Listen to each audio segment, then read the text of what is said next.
back to the show. Breaking news. Oh, my God. Oh, breaking news. ABC News' Brian Ross is reporting Michael Flynn promised full cooperation to the Mueller team and is prepared to testify that as a candidate, Donald Trump directed him to make contact with the Russians. Yeah! Yay! Right?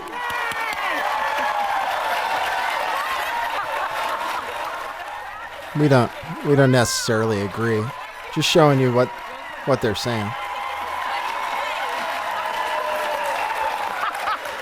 Well, it's beginning to look a lot like Christmas, and it's beginning to look a lot like collusion. This was like, you get a car, you get a car, you get a car reaction from the audience, by the way. He goes to jail, he goes to jail, he goes to jail. Lock him up! Lock them up! What do you think? Take this moment, Joy. Take this moment. I give it to you. You know what? You know what this is for me? This is the antithesis pretty excited. of election First night. day of Hanukkah. No. If you can rip off her black veil. Here comes a Jewish joke. Am I going to do my joke now? Everybody thinks I'm Jewish. I'm not. I'm Italian. A few years ago, I get a call. Anyway. Happy Hanukkah. I said, Ma, I'm not Jewish. Anyway, on election night, I had to wear a veil. I was in mourning. So this is like the antithesis of that hideous night. And that's why I'm happy. But the thing is, this is so significant. Are you You're happy? talking about someone's national security advisor, someone with a military background who pled guilty to lying to the FBI, to the federal government, and now is going to testify that not as president, as a candidate, the candidate, Donald Trump. I'll read the indictment. She doesn't have it together too well. What it is, everybody. Welcome.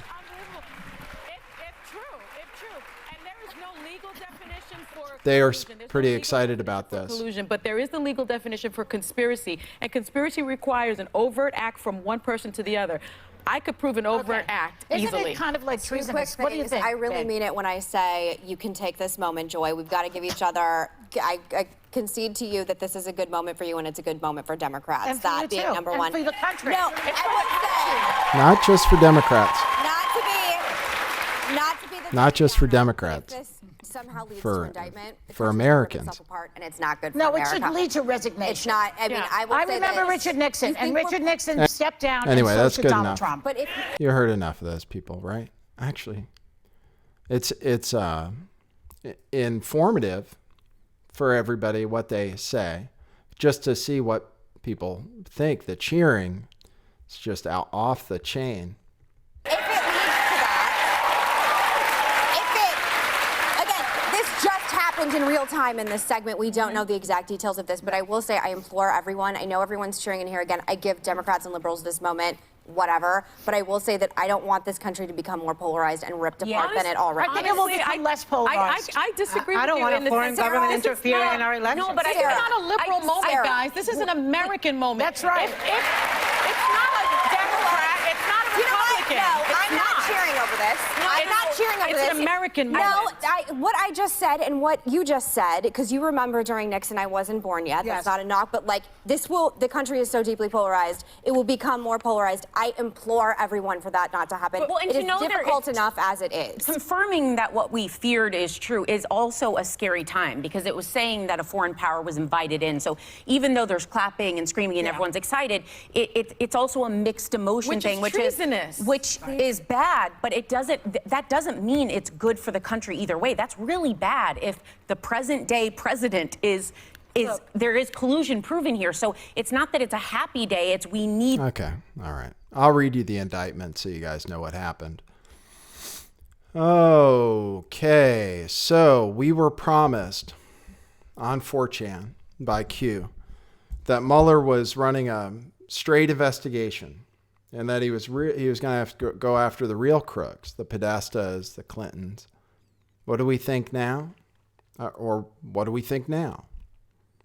I propose it to you. What have I been saying the last few days? That you're being gaslighted about what's really happening with Donald Trump. And that we were being led to believe one thing and maybe a totally different thing was true.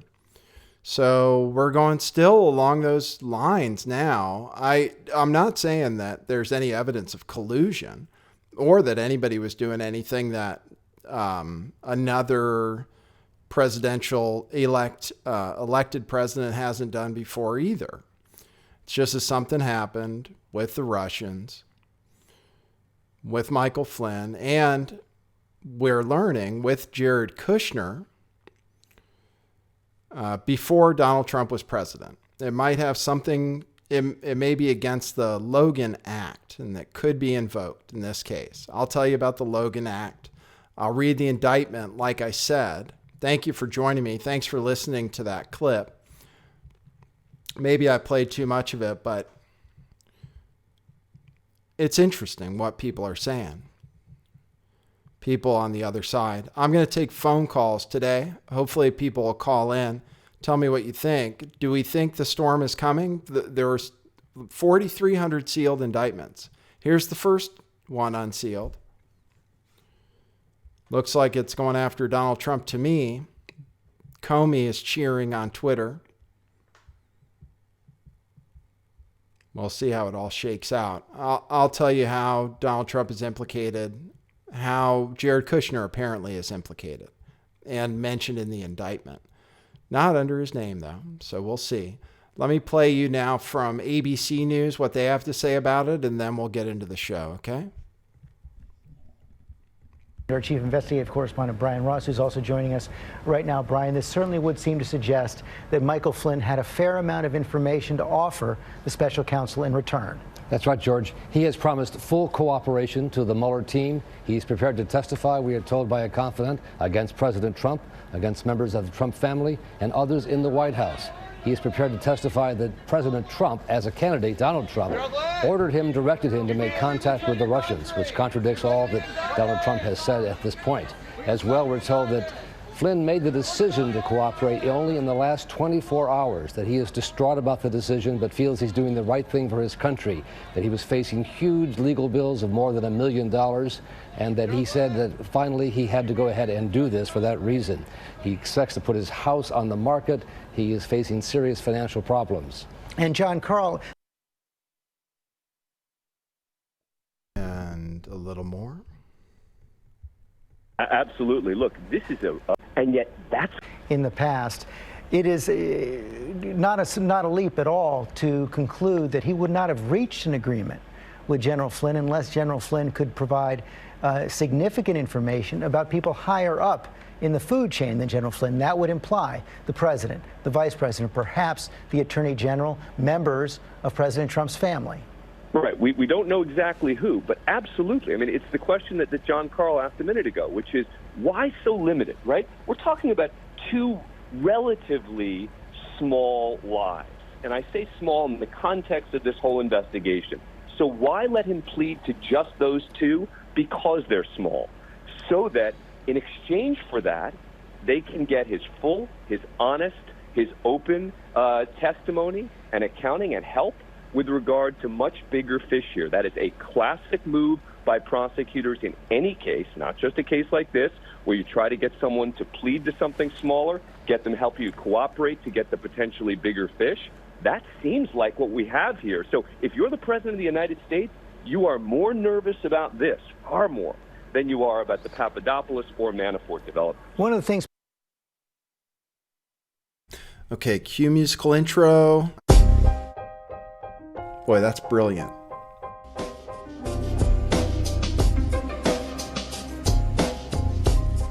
I do think some things in the world are real. Like you guys. You guys are real. Most of you. Most of my listeners, I think, are not just in my head. I think I have the metrics to prove it. You've taken a leap of faith today. What is that sound? And I apologize if you take offense. I'm a little offended myself.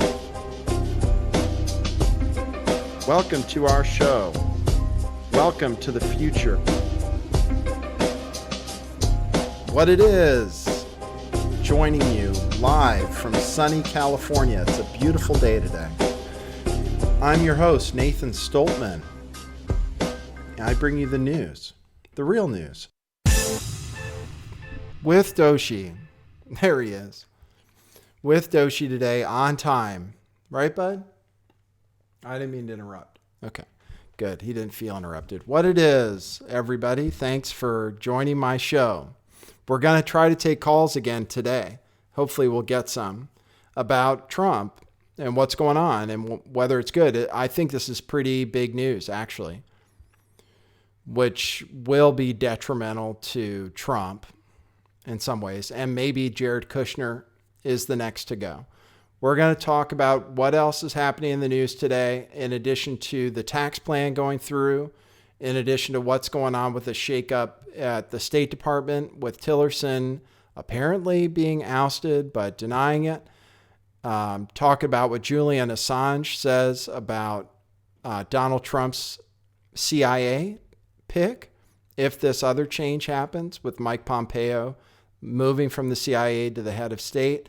And then Tom Cotton heading up the CIA. I'll tell you what Julian Assange said about that. I told you a little bit about it in my last episode.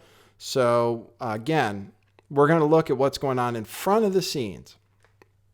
I had a comment under one of my videos questioning the QAnon posts and whether, in fact, Donald Trump is in control and whether, in fact, 4,300 sealed indictments are about to be opened. And, in fact, we're going to see a cleaning of the swamp, a draining of the swamp. I had someone say to me after I presented what was going on, tax plan and changes to state and all that stuff, said, oh, you don't know what's going on behind the scenes, or Q is confirmed. You're crazy. So anyway, we're going to talk about what's going on in front of the scenes, which we can actually see, in case we're being gaslighted about what's actually happening by some in the alternative media. So once again, thank you for joining me. You can support this show right here, patreon.com/lifttheveil or paypal.me/lifttheveil, and with cryptocurrency, which all the addresses are in the description. And we've been talking more about cryptocurrency, and I might talk about it today. Sorry, I have a bit of a connection. I have a bit of a connection problem. I think I can switch routers without interrupting the broadcast, but I don't want to risk it. If you guys are having problems, you can let me know in the chat. And hello, everybody in the chat, and thanks for the mods, and thanks for Doshi, and let us pray. Okay, so I played at the beginning Joy Behar celebrating that Donald Trump is in trouble now, and it proves collusion with the Russians. I'm going to read from the indictment to tell you if that's true. Might as well get into that now, okay? Since you're tuned in. Let me show you the indictment. I was looking for the right word. This is it here. Let's see if I can zoom up.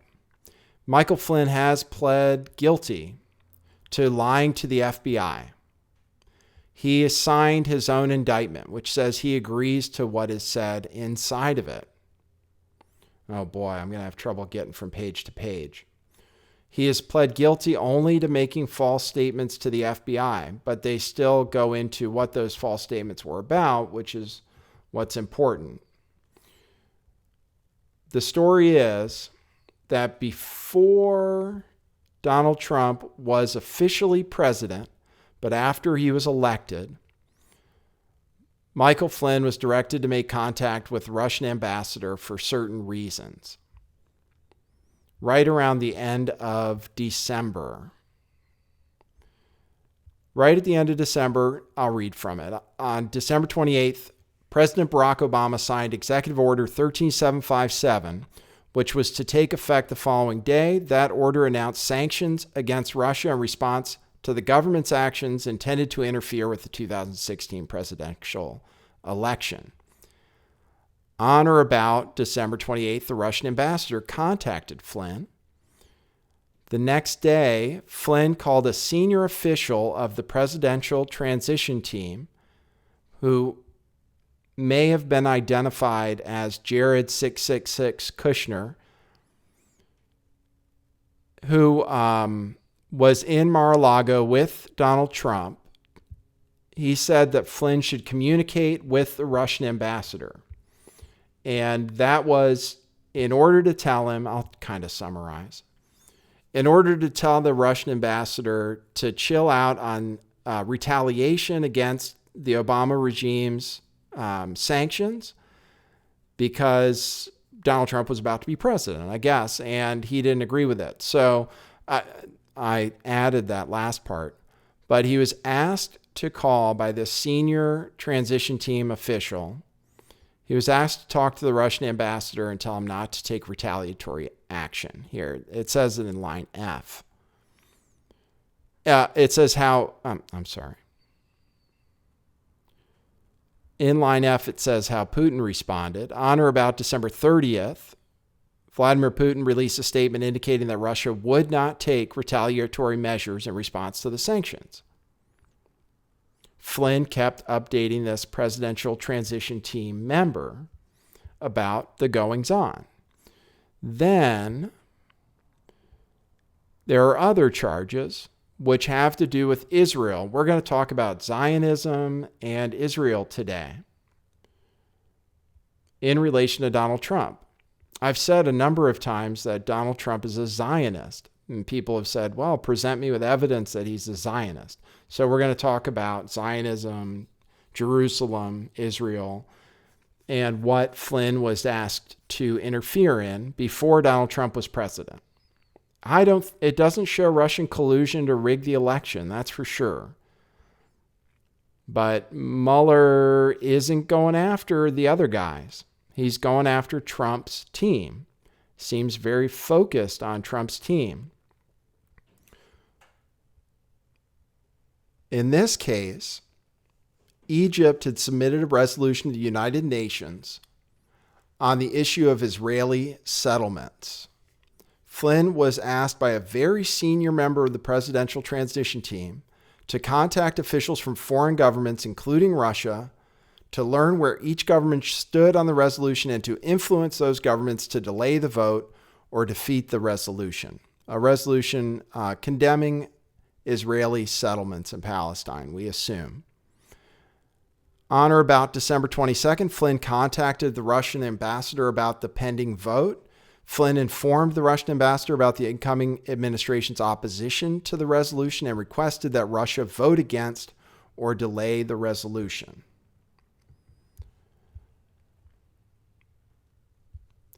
They also point out that Flynn was working on behalf of the Turkish government, which he was doing to try to get the extradition of that cleric who that Turkey decided had arranged the coup. Golan, if I remember correctly. Says Flynn lied about that and didn't file as being a foreign agent, but they're not indicting him on that charge or any of the other charges or the Logan Act. He's only being indicted on lying about it. And they say, ABC News reports, that he is going to testify against the Trump administration. He's going to fully cooperate with the FBI.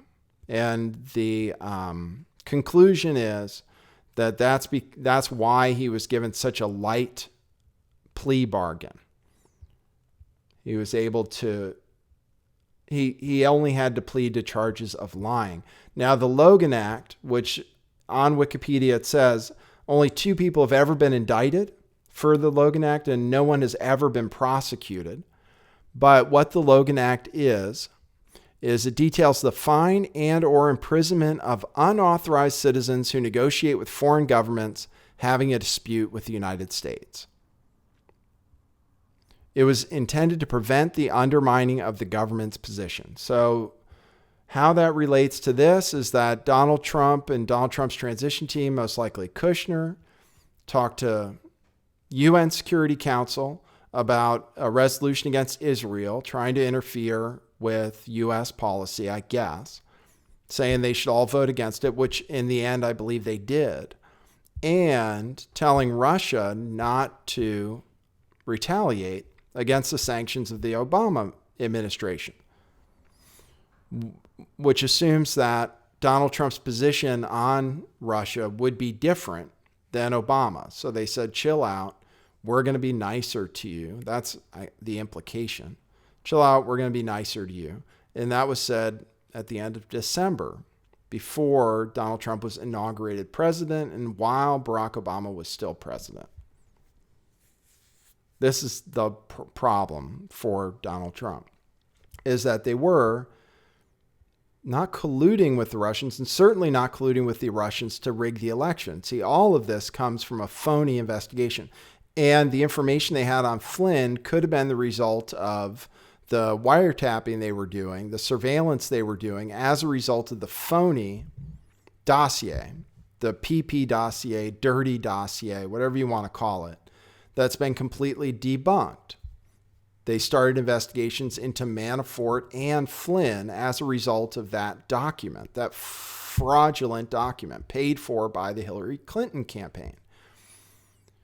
Is Mueller still a puppet of the Clinton machine? He was before. Q made us think, oh, yeah, he's legit.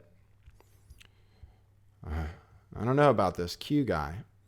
Kushner is the guy who they claim had the meeting. That is Bloomberg that's claiming that, I believe, possibly exclusively. Kushner is said to have ordered Flynn to contact Russia. So that's the presidential transition team member, the senior presidential transition team member mentioned in the indictment. And this article says, now that the retired general has pleaded guilty, the president's son-in-law could be one of the next dominoes to fall. And I said I was going to talk about Zionism. Jared 666 Kushner, we believe, is a Zionist.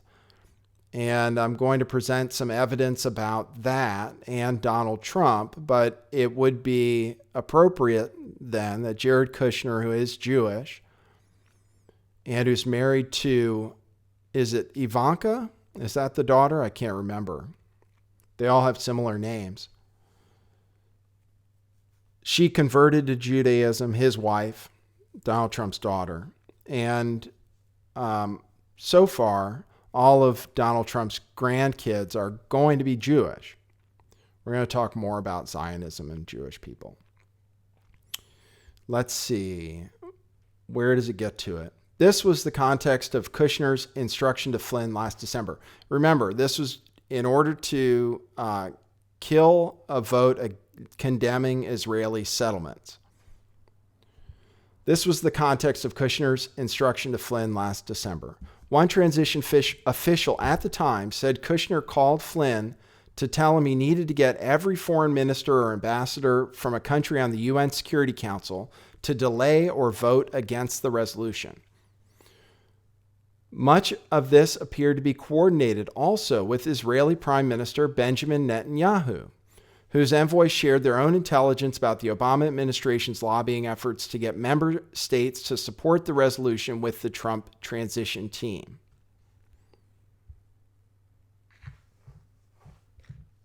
Okay.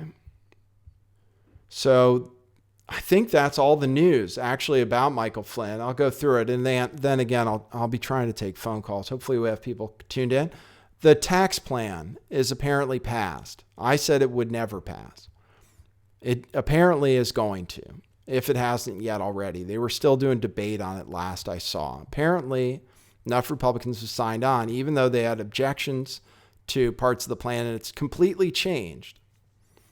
I can tell you what happened. It was going to pass yesterday, and they found out through the Joint Committee on Taxation, which is genuinely, I guess, a nonpartisan entity, which said that that bill, the new tax plan, would cost $1 trillion, that it wouldn't make up for in production, new jobs, more money, wouldn't make up for that in order to close the gap between the $1.5 trillion it would cost overall. It would provide about $500 billion in economic growth, they said, which required that at the last minute they raise taxes. And we still don't know how they decided to do that. So we don't even know what the final plan looks like. But I can tell you the plan is designed not really to give you a tax cut, particularly if you make less than $75,000 a year. it's maybe going to give some people a tax cut, more corporations. That's the main thing. Big corporations are getting a big tax cut, which is going to be permanent. The tax cut to everybody else is not going to be permanent no matter what.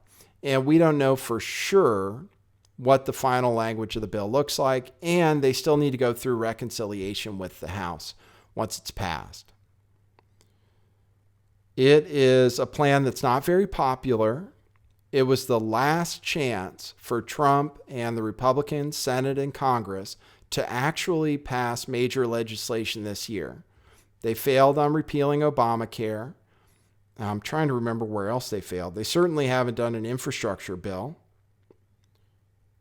And there was one other major defeat. I can't remember right now. So this was the last chance. I didn't think it had any chance. So I have to admit that it looks like I'm wrong. It may have already passed. The idea is that because these big corporations will get tax cuts, that they'll make more investment in jobs and in maybe paying people more, I guess, in production, in raising GDP. The claim by the Joint Committee on Taxation was that it could raise GDP 0.8% at a cost of $1 trillion, which you have to pay back. I have to pay back if I pay taxes, which I don't think you should either.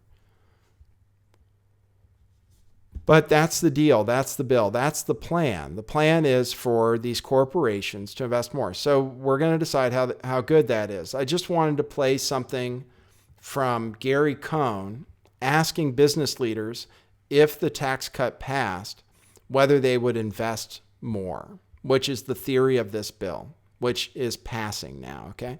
So this is Gary Cohn in front of a bunch of executives, and they're asked whether when the tax cut passes, they will invest more in their businesses. Here, it's a surprising Can I ask you all a quick question? If the tax reform bill goes through, do you plan to increase investment, your company's investment, capital investment? Just a show of hands, the tax reform goes through? Okay.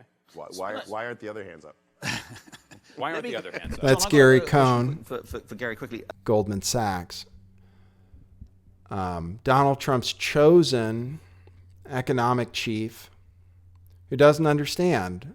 Why aren't more hands up? Why aren't more people going to invest money? Is the tax plan going to benefit you? This is Donald Trump's tax plan. He's anxious to sign it into law. Not that I have anything against cutting taxes, but they didn't talk a whit about cutting spending, maybe military spending, for example. Not one mention of cutting spending at all, just cutting taxes for big businesses. So that's what's going through today. The other news announced yesterday, and then I'm going to get into Zionism, because we have some evidence of Jared Kushner collaborating with Benjamin Netanyahu to make sure that the UN didn't condemn illegal Israeli settlements in Palestine. Okay, so that's why I'm going to talk about that. Then I'm going to talk about more. So first, I want to talk about Tillerson supposedly being ousted as Secretary of State and being replaced by Mike Drone Strikes Pompeo, who we read about yesterday. He was trying to expand the usage of drone strikes, CIA covert drone strikes, the guy who Trump wants to appoint to head state. People think the deep state is controlling Donald Trump. Donald Trump appointed all these people. He appointed Jeff Sessions, who now is talking about regulating marijuana again, and that the feds, because Jeff Sessions thinks weed is bad for people, he wants to go ahead and leave open the idea that the feds can go in and arrest people for doing pot, where it's legal. It's going to be legal in California in a month. And it already was legal enough with medical marijuana. I have that. That's who Donald Trump chose as Attorney General. Gary Cohn from Goldman Sachs is who Donald Trump chose to run his economic policy.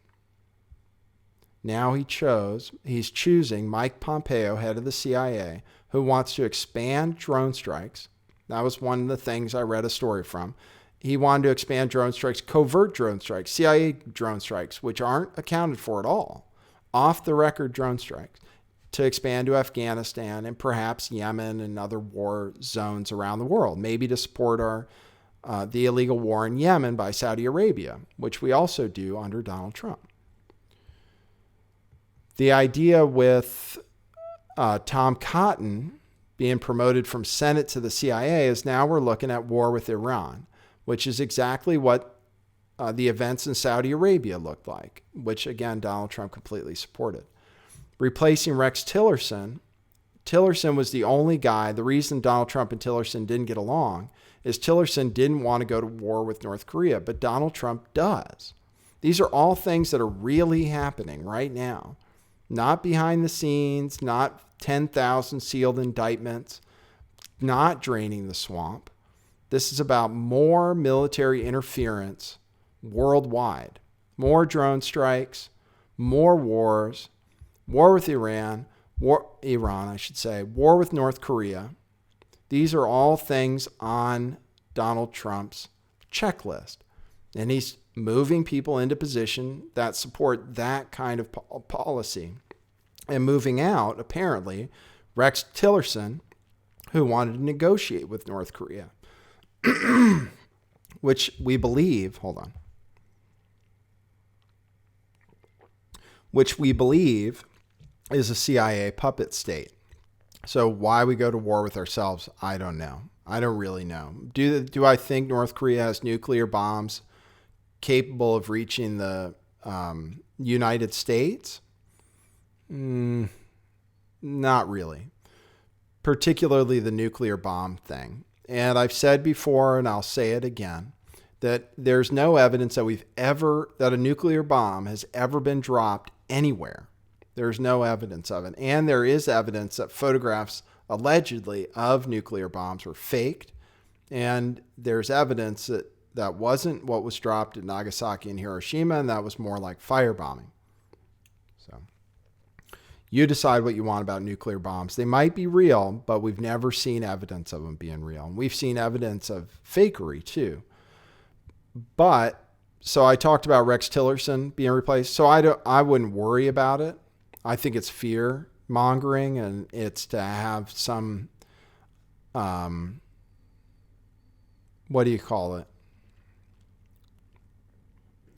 Boogeyman, Kim Jong-un, boogeyman of an enemy, an outside enemy for us to focus our attention on, and then the nuclear bomb thing to make you always, always, always scared for your life. At any time, you could just be wiped out at any time. You don't even have to walk out your door, but God forbid you do, because you'll get run down by a suicidal Muslim terrorist for sure. Because we don't have self-driving cars. We're going to keep having car attacks until we do. This is what Tillerson says about his apparent ouster.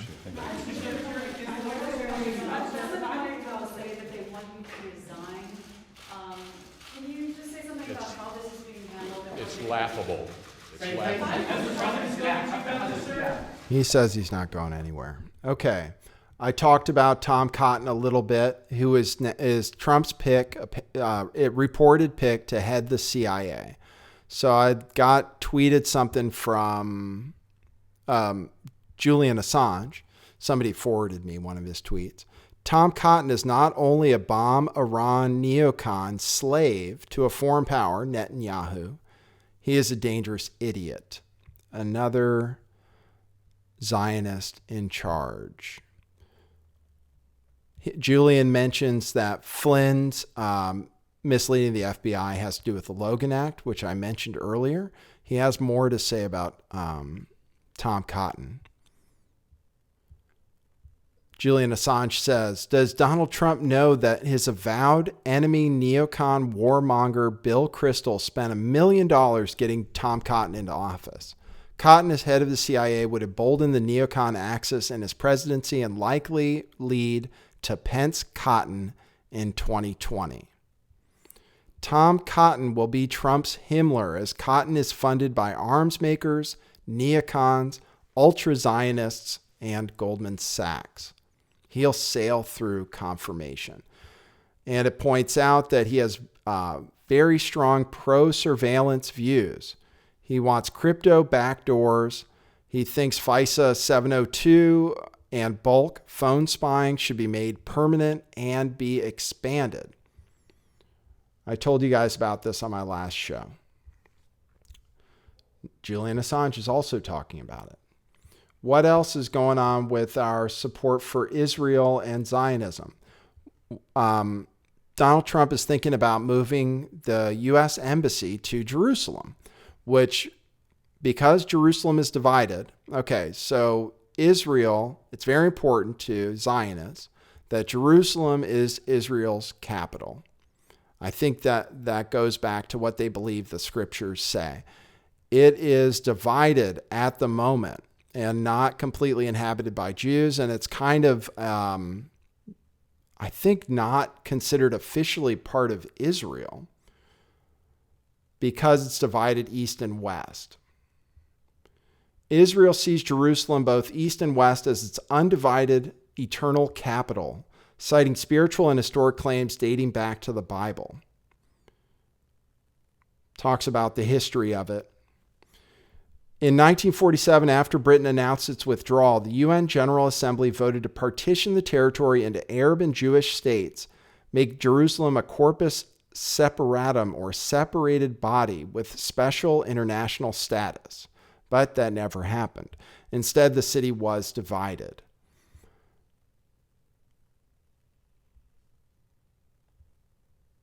Following the 1967 war, Israel captured East Jerusalem from Jordan and annexed the area, a move considered illegal by the United Nations. East Jerusalem is still largely Arab, and Palestinians hope to see it as the capital of a future Palestinian state.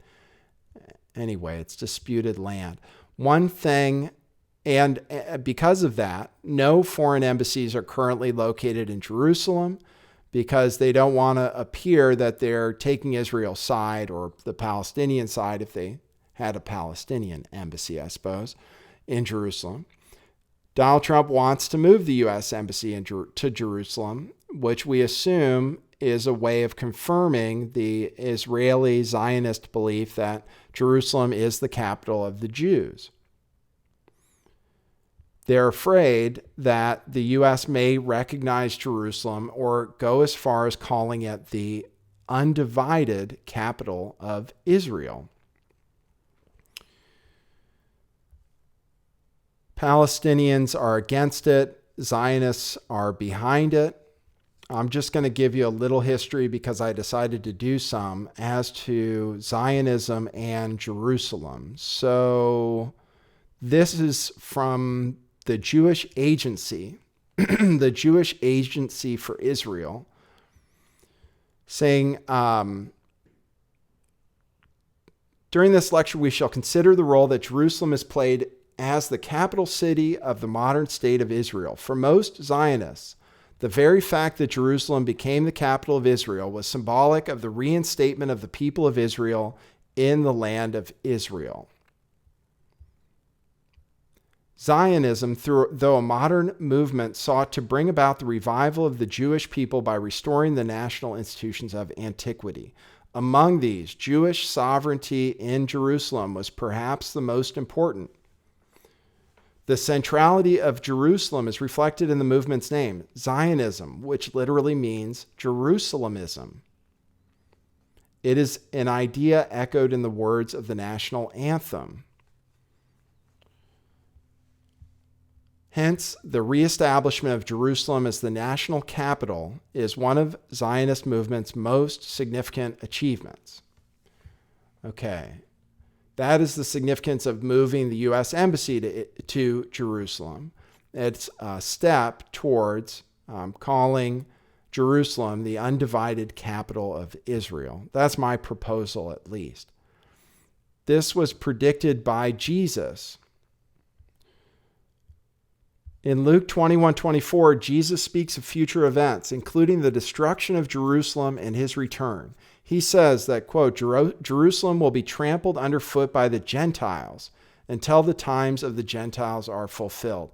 Why do I say, okay, the reason I say that prophecy is true, because Ashkenazi Jews or Khazarian Jews are Gentiles, many would claim. And if Israel claims Jerusalem as its undivided capital, then what Jesus said is true. Jerusalem will be trampled underfoot by the Gentiles until the times of the Gentiles are fulfilled, and Jesus will come back. I found a video explaining why Ashkenazi or Khazarian Jews, who mostly make up the population of Israel, Europeans of ancestry, are Gentiles. So I found a video on it. I'm going to play it for you just to give you some history into that, which I hadn't seen before. And then, let me see. I think I have enough people tuned in. Then I'll take phone calls. It's going to have been a short news show. Let me play this and then get your thumbs out so that you're ready to dial the phone number, which is 650-GAY-TAXI. Oops. Autoplay. Okay, killed that. Here you go. Enjoy this.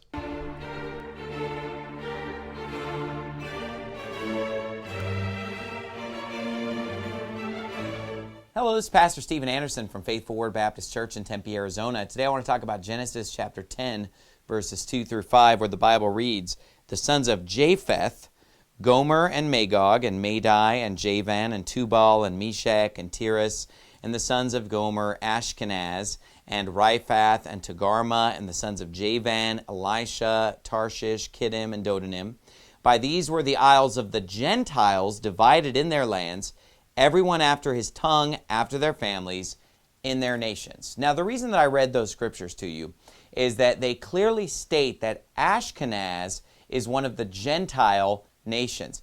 Now, 80 to 85% of today's so-called Jewry, those who claim to be Jews in the world today, 80 to 85% of them are what is known as Ashkenazi Jews. And an Ashkenazi Jew is so named because he primarily descends from this guy in the Bible named Ashkenaz, which is clearly listed as one of the Gentile nations. Now, the reason for this is that there was a nation of people who were of Japheth, who were Europeans, white people, known as the Khazars. And in the 8th century after Christ, the whole nation of the Khazars turned unto Judaism. They converted to the religion of Judaism. Of course, it was a false, Christ-rejecting religion. And for a few hundred years, the empire of the Khazars was a power in Eastern Europe, and they followed the religion of Judaism. But eventually they were defeated by the Russians, and they were scattered into Eastern Europe. And so a lot of the Eastern European Jews today are the descendants of the Khazars. And in fact, DNA testing has even confirmed that the Ashkenazi Jews have about 80% of their genetics and 80% of their ancestry from Europeans. And the other 20% would be Middle Eastern. So today's so-called Jews, the Ashkenazis, which again, like I said, is 80 to 85% of so-called Jews in the world today, and it is the primary type of Jew that immigrated into the nation of Israel and Palestine. And it is also the primary type of Jew that is living in the United States today, by far. So these Ashkenazi Jews, according to the Bible, are actually Gentiles. And I'm not the one calling them Ashkenazi Jews. They'll even call themselves Ashkenazi Jews. You could even just go to Wikipedia and just type in Ashkenazi Jews, and it will explain these things to you. You can talk to a rabbi, and you can talk to whoever you want, and you'll find out that these Ashkenazi Jews are the descendants of converts to Judaism. And the reason that that is significant is that a lot of Christian Zionists today, they claim that these Jews are God's chosen people because of the fact that they descend from Abraham, Isaac, and Jacob. But in reality, they don't descend from Abraham, Isaac, and Jacob any more than you or I do. Okay, they have some blood mixed in from Abraham, Isaac, and Jacob from intermarrying with other Jews, but so do the rest of us Europeans. Primarily, they are white Europeans. They are not Middle Eastern Jews. And that's why when you look at those in Hollywood today that are so-called Jews, they don't look like Middle Eastern people. They look like white people because they are the descendants of white converts to Judaism, Caucasian converts, Khazars.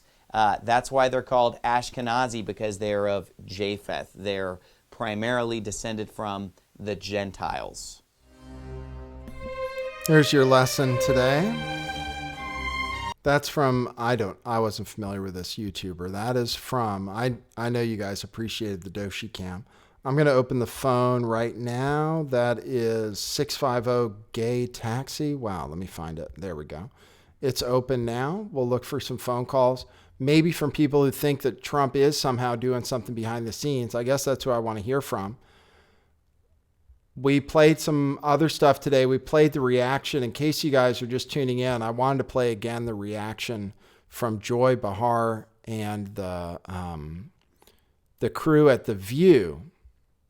Let me make sure I have my levels right. You can call 650-429-8294. Oh, my God. Oh, breaking news. ABC News' Brian Ross is reporting Michael Flynn promised full cooperation to the Mueller team and is prepared to testify that as a candidate, Donald Trump directed him to make contact with the Russians. Yes!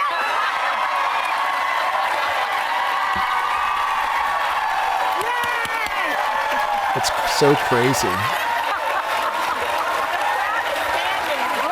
I just think it's crazy that people are... It's like the president might get impeached. It's beginning to look a lot like Christmas, and it's beginning to look a lot like collusion. This was like, you get a car, you get a car, you get a car reaction from the audience, by the way. He goes to jail, he goes to jail, he goes to jail. Lock him up! Lock them up! Wow, right? Okay. All right, I'll put my number up. Titus Frost was going to call in yesterday, but I found out like 30 seconds too late. I'll try to watch the chat more today. We're working on getting everybody together more, talk about solutions more. The reason I've been going after the fake news on Donald Trump is just to wake people up to the fact that you're not going to be saved and the fact that you might have to do something yourself and think about things for yourself. We're being gaslighted. You are, by the alternative media, the Trump MAGA media. So I've been tweeting a lot about it to my, perhaps to my own detriment. We'll see. There are a lot of, the natural thing in being against the establishment, the red pill is the MAGA pill right now. I'm looking to throw some doubt on that. This is Nathan. You're on the air. Hey, Nathan. How are you? I'm doing great. How are you doing? Yeah, I'm great. Enjoying your show.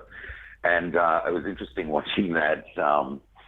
What is the name of the show? The View. The women. The View. The View. Yeah. And obviously there is a kind of a knee-jerk reaction to something like that. But I think that the thing we've got to remember, apart from the fact they're all actors anyway, is that Trump kind of set the standard for that sort of reaction, don't you think? In what way? Well, in terms of his campaigning, and in terms of him, getting the audience to scream out, "Lock her up." I mean, it's fighting fire with fire to a certain degree. The whole political discourse just went into the toilet.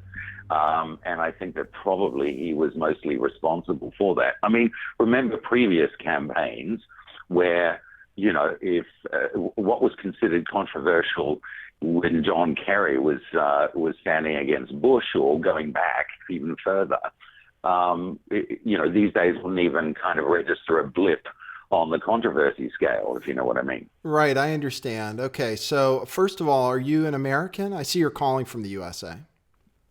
Yes, I am. Okay, Great. So what did you, I'll say, first of all, I wouldn't have a problem with what Donald Trump said, the lock her up thing. I was actually pretty excited about it. I wouldn't have so much a problem with it if he'd actually done it, instead of firing the one guy that was looking into her. But I can understand what you're saying about him changing the political discourse. I take it then that in the election, did you vote in the election? No, I did not, and I haven't voted, anywhere for many, many years. Okay. And that is because I don't believe voting actually counts for anything. I think it's all decided beforehand. Right. And for me, it's just, I've been in this country for nearly 20 years, and I love watching, standing on the sidelines and watching. But I would say that probably it wasn't until the last election that and what's happened since that I've come to the crashing conclusion, or crushing indeed, that the whole thing is a farce. That indeed politics is BS.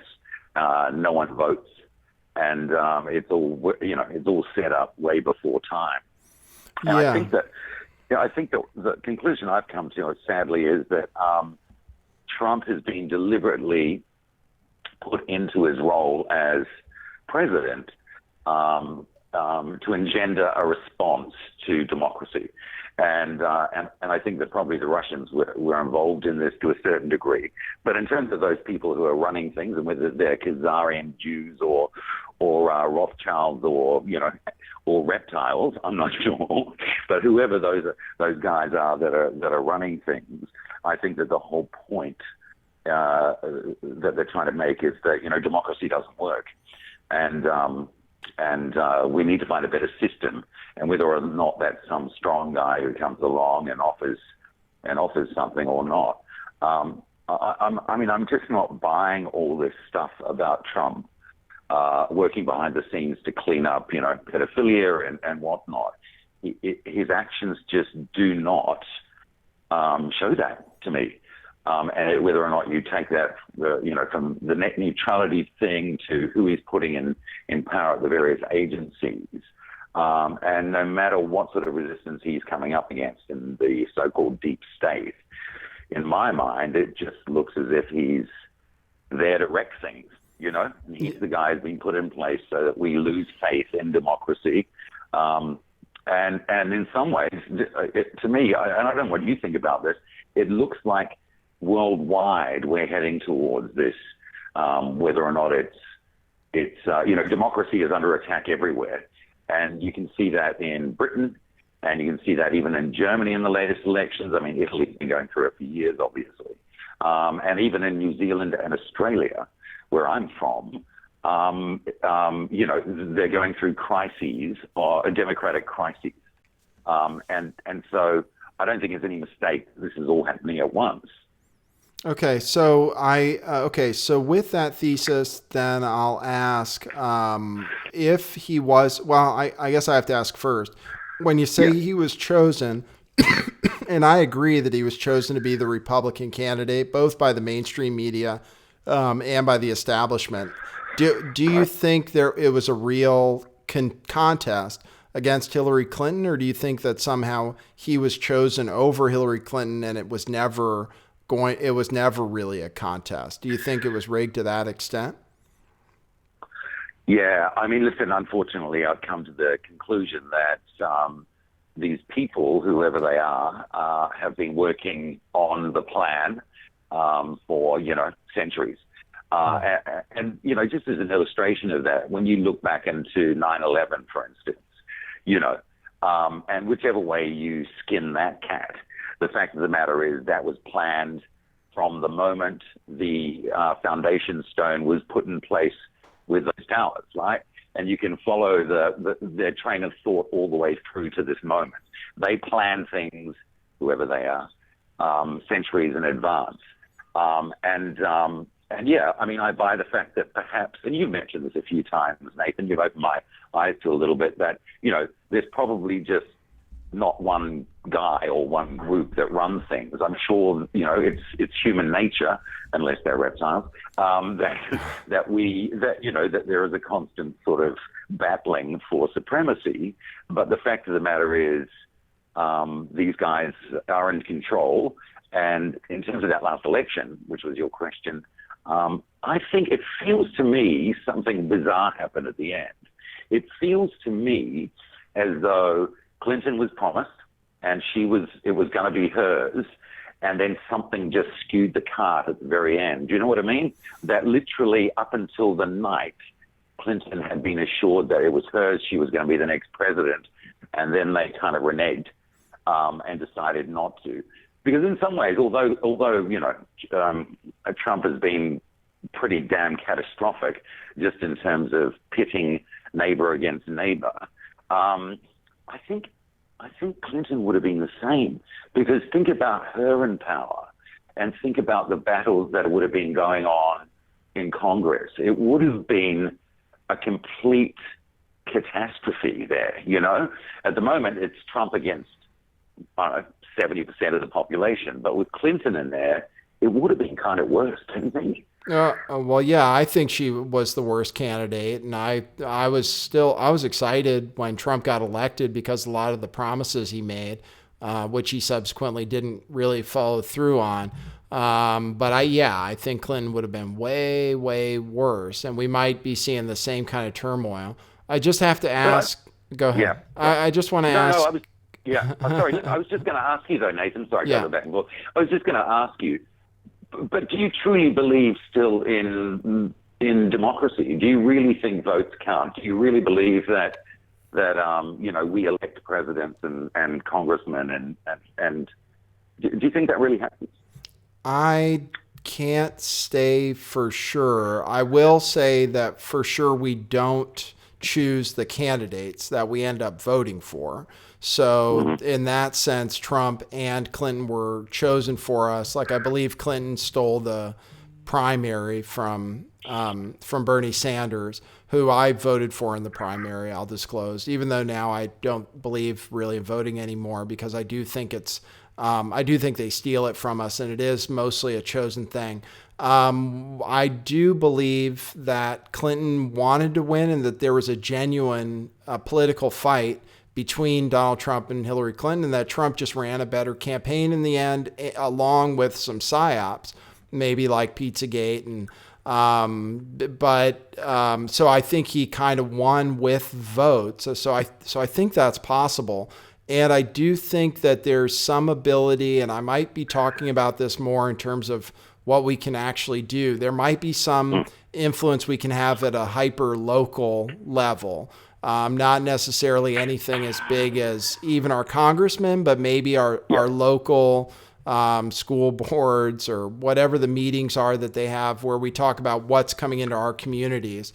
Maybe we can make some difference there on a political level, and maybe we have to think about it. It's something I've been thinking about recently. So, Nathan, I think you've hit the nail on the head. The fact of the matter is when it's an election, whether or not it's for, school board or whatever it is, as you just mentioned, when it's an election where in front of us, counting the slips, and we can see it, I think that that's probably fair. And also because really they don't believe, maybe that's where we cut them off at the pass, right? Maybe we go, as you say, we get involved in a local level, and it's eyes on the prize stuff. So we can see the ballots, we can see them counting it. But when it gets up to the upper echelons, who knows? I have no idea. Does anybody check it? I remember the Florida thing was a farce, right, with hanging chads and all that sort of nonsense. Right. And so for me, they could be doing anything, and we don't know. But you're right in terms of you're mayor of a small town or whatever. We can watch it. We can make sure that they're honest. Yeah. I hope so, at least. It's just something I've been kicking around lately because I'm starting to because what I'm talking about is the fact that Trump from the top is just another puppet of some group, maybe reptilian, like you said. Of course he is. And isn't going to do anything for you, the average American, but there might be something that you can say at a local meeting of your whatever it might be, your community. So as far as maybe getting smart meters installed in your home, or whether self-driving cars are going to come around, or 5G, you might have some say in that. But we definitely don't want to put faith in these high national elected leaders to do anything in our interests. I just don't believe in it. So why don't you think about running? I think I'd be really easily discredited. I don't know if I'm going to be the best, but I mean, think about it. But I don't know that I have the character for it. But I'd consider it. But think about honesty on a really basic and kind of microcosmic level, right? Mm-hmm. So you wear all your past on your sleeve, right? There's no secrets. Mm-hmm. You share it with your audience every single day. We know what your makeup is. We know your foibles and quirks, and so going into it, whether or not it's maybe it's that thing, as you said, you start off whatever the local California, I don't know, council election is, and it's the honesty party, right? It's this is me. Look, this is what I've done, but I want to achieve this, and I want to achieve it for you. And then it'd be really interesting as a kind of a science experiment, and we'd be with you the whole way, watching and listening to what you go through. I mean, I think that you're right. That's the only way we're ever going to change anything. And then at some stage, man, what's going to happen. You'll work out from local council to mayor, and then it'll be state representative, and then I don't know, the boys will come round. They'll try and ankle you. But it'd be an interesting thing. Yeah, I agree. And I wonder, the time, I don't know about me, but because I have trouble even being around other people, but sometimes, but I wonder. Nathan, those first political meetings that you hold, there's not going to be many people around, right? So think of it that way. It's going to be you on a stage speaking to like 2 or 3 guys. You're scaring me. But I do believe that possibly we're entering kind of a truth.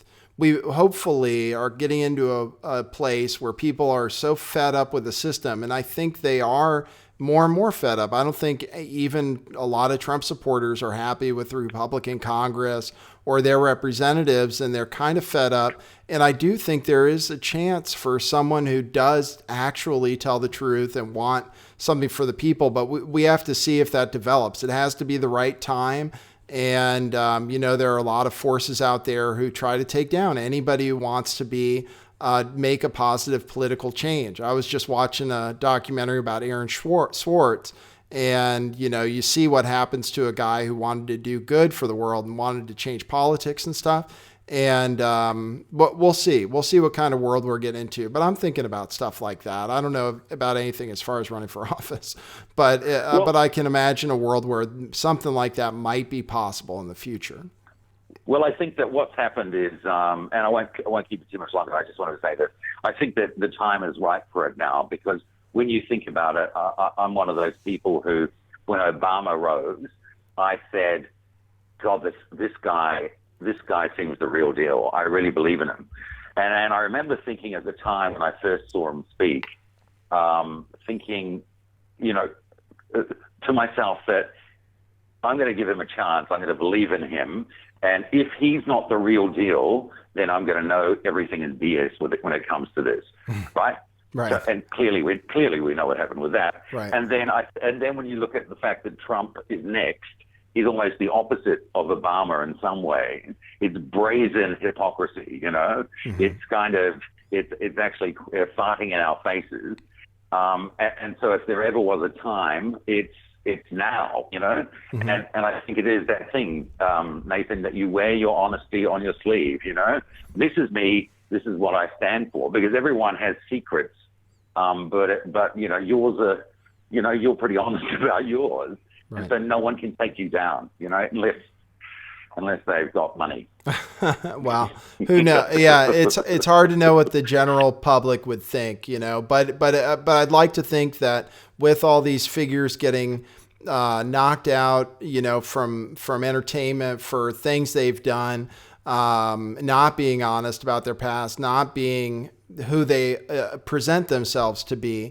It'd be nice to think of a world where somebody who does present themselves the way they are and could, succeed. So we'll see. Opposed a post-hypocrisy world, right? Right. And that's always, yeah, anyway. Ladies and man, All right. Great show. Thank Always you. like listening to you. Thanks so much. Yeah. Thanks. Cheers. Thanks for the call.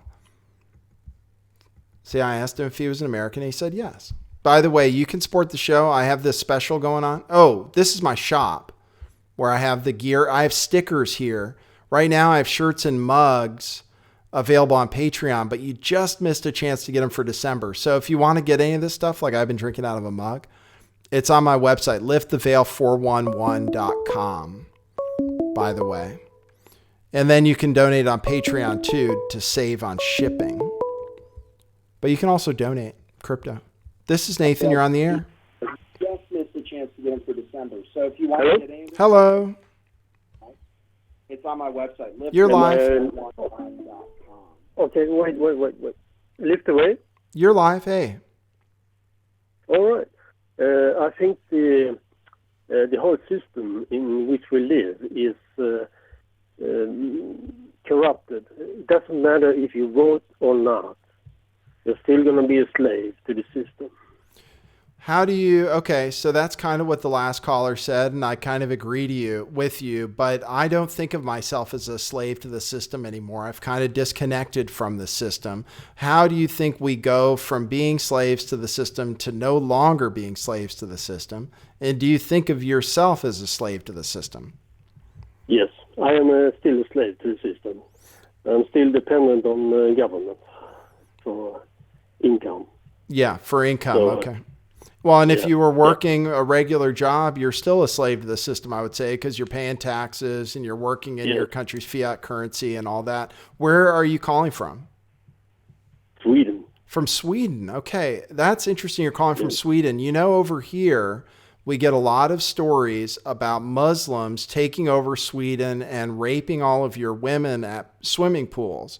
Can you tell us anything about whether that's actually true? No, the Muslims I know here in this area is they sell marijuana. They do what now? Say again. They sell marijuana. Oh, they sell marijuana. Sell drugs. Oh, okay. Is marijuana illegal in your country? Yes. Oh, illegal. wow. Wow. Do they really? Go ahead. So the Afghanis I know, I don't smoke, haven't smoked for years, but we have them selling drugs here, yes. Is it a problem? Are you guys concerned that Muslims are taking over your country? That's what they tell us in the news over here. In the alternative news, they say Muslims are taking over Sweden because you guys have a really easy immigration policy, or you did for refugees and so forth.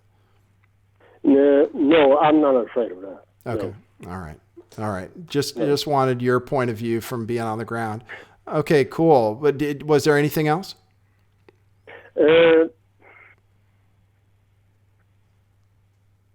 Oops, I lost him. That was great. Good call.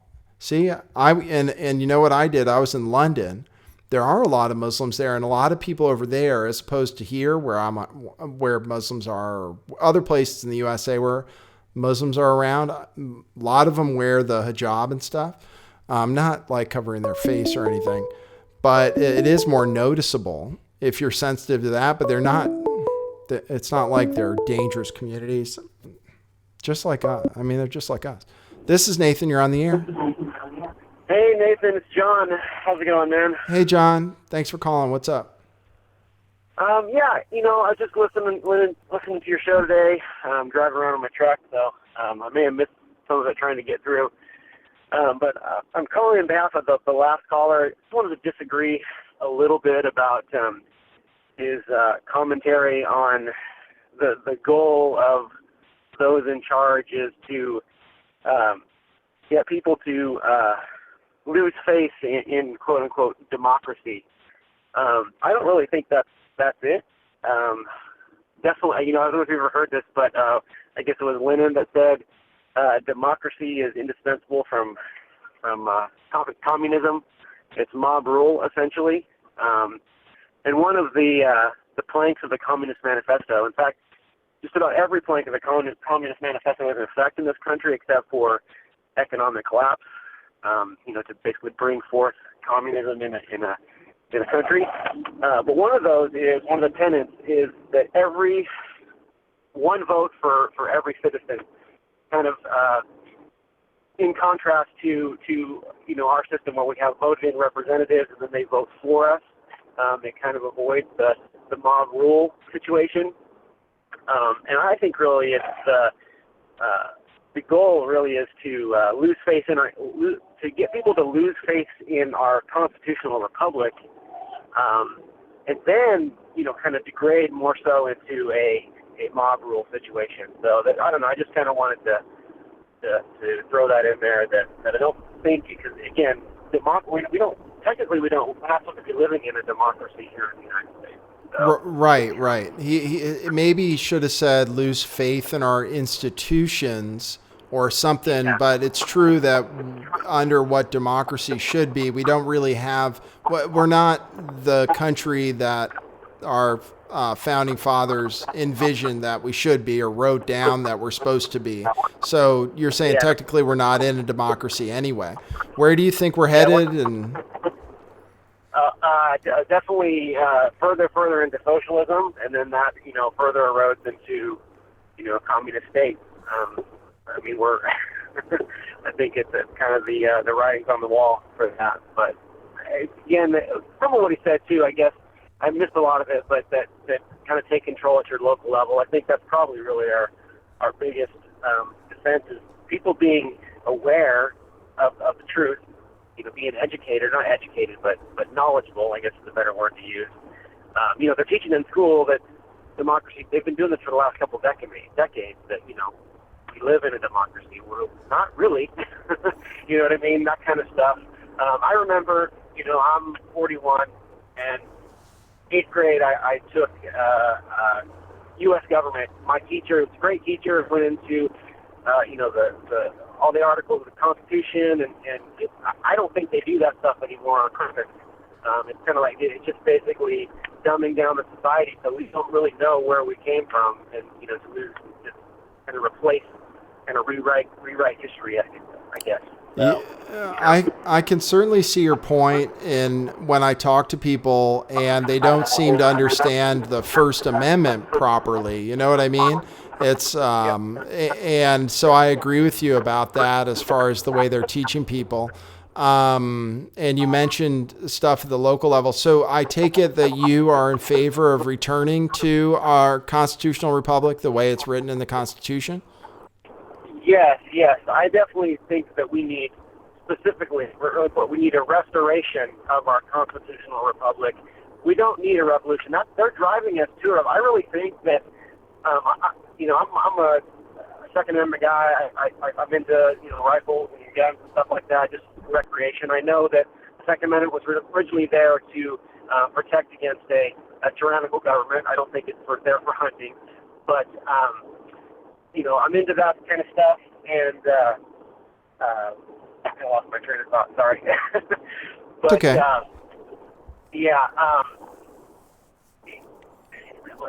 You're talking about the constitutional republic. You were talking about the Second Amendment. Yeah, that,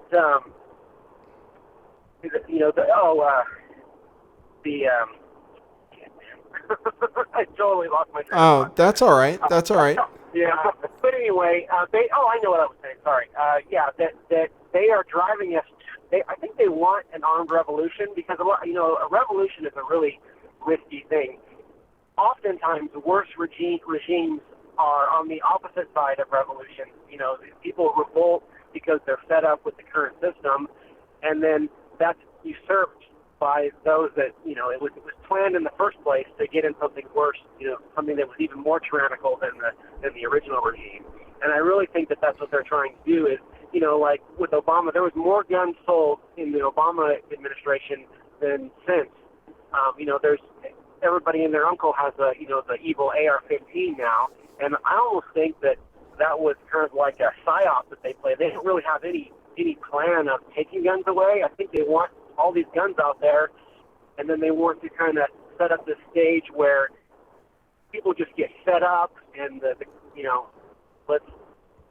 they want people to try to overthrow so they can exert their their will forcefully, basically take away the Constitution, martial law, and the whole thing kind of unravels from there. And I think that may be their plan. I mean, obviously, you can't know that with any certainty, but it just from my observation of it, it just seems kind of interesting that might be something they're trying to finagle there. Order out of chaos, you might say. Yep.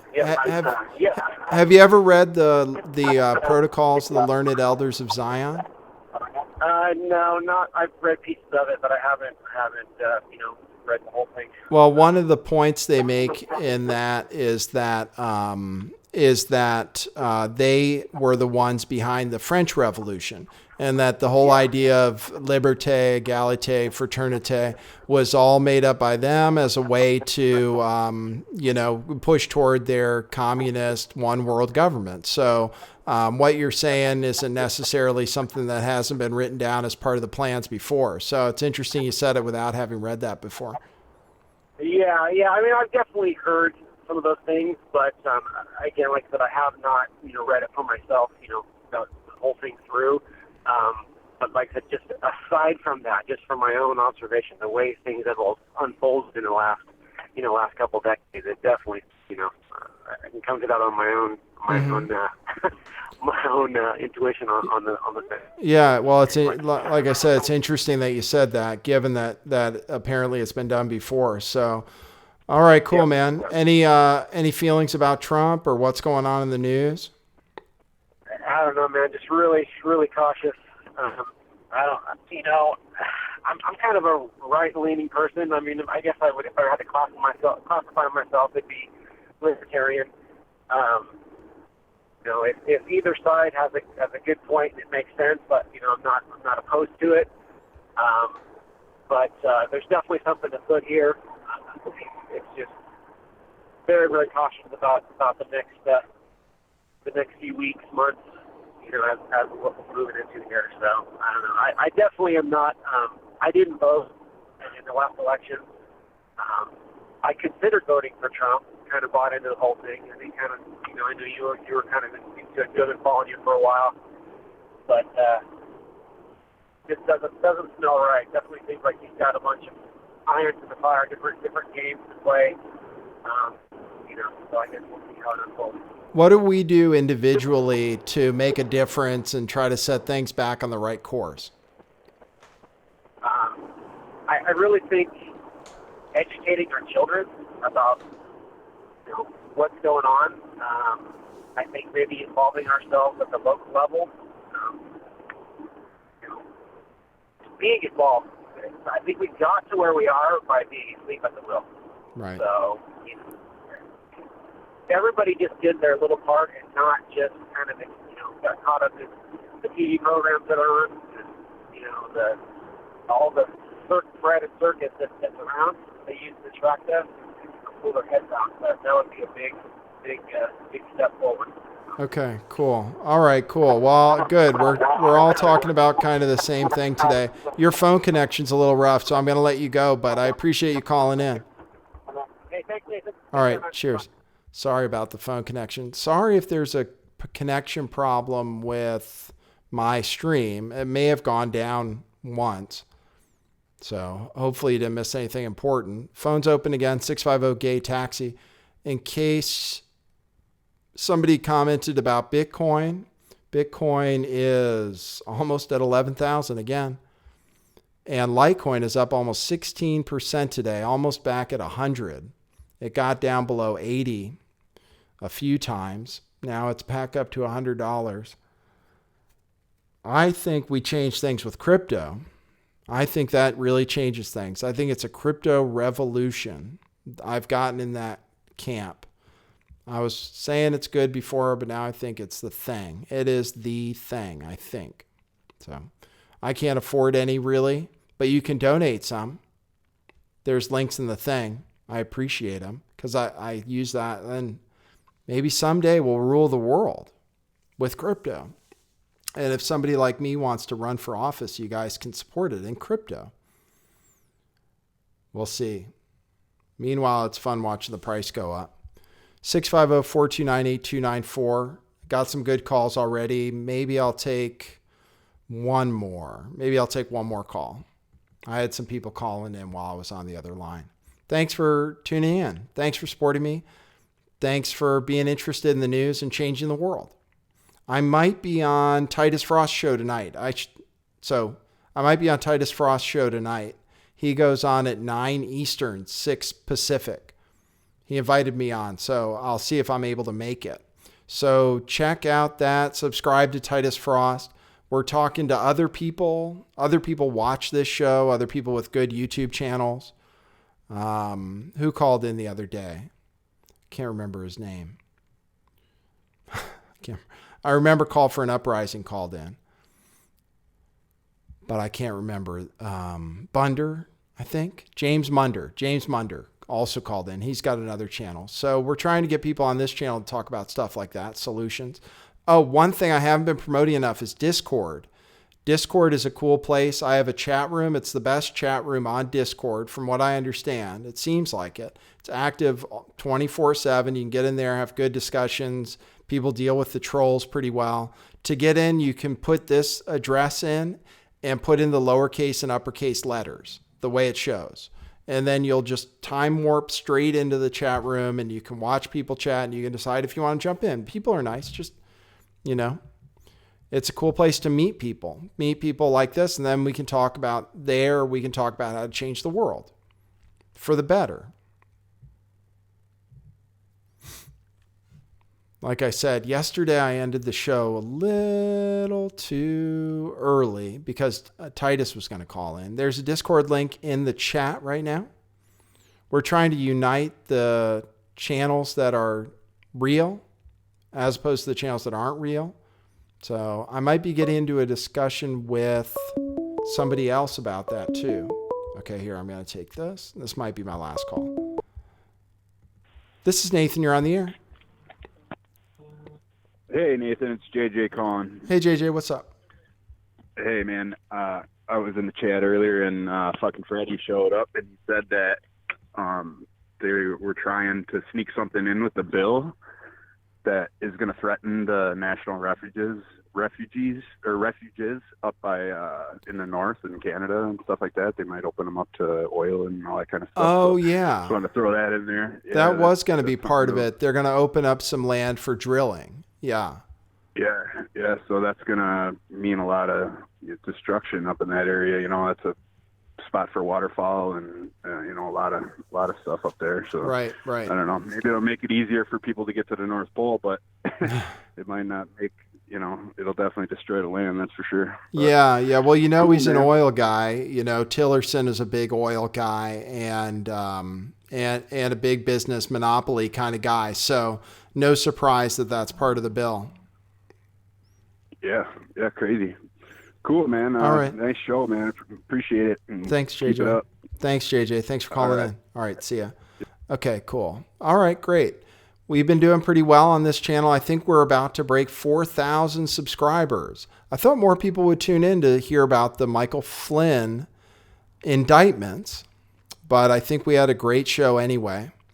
Go ahead and join us on Discord. Tune in normally, not tomorrow, but normally at 1:11 p.m. Pacific time, 4:11 p.m. Eastern time to this channel. We're still committed to bringing you news as it breaks. If there is major breaking news, I'd like you to think of this channel first. We're trying to get back the original Lift the Veil channel, but that's a process, I guess. If that happens, I won't abandon this channel. And I haven't abandoned Twitch either, which is the only place I know that they won't censor stuff. But I've been doing a lot of shows that aren't censorable, not talking about false flags and hoaxes, basically, for a little while, more politics. So again, we're going to talk about solutions more and more if we can. Lift the Veil for President campaign, we'll have to work on that. Working on more t-shirt designs, going to make an actual brand out of it. By the way, all those white t-shirts, if you get them on Patreon or whatever, they're all numbered, signed, and stamped out of 50, only 50, and then new design. So we're working on those, and you still have stickers on the website, which are cool, cheap, and a great way to support the show. Do I have the skateboard? I can show you what those look like, just as a last-minute advertisement for Lift the Veil. See? Those are some of the stickers. They're really high quality. So anyway, and they're cheap to ship worldwide. Worldwide pants. Okay, so I did enough advertising for me. Thanks, everybody. Thanks for tuning in. Thanks for supporting the show. I'll see you most likely on Sunday at 1:11 p.m. Pacific time, 4:11 p.m. Eastern time, 9:11 p.m. in London, England. Thanks, everybody. That's what it is.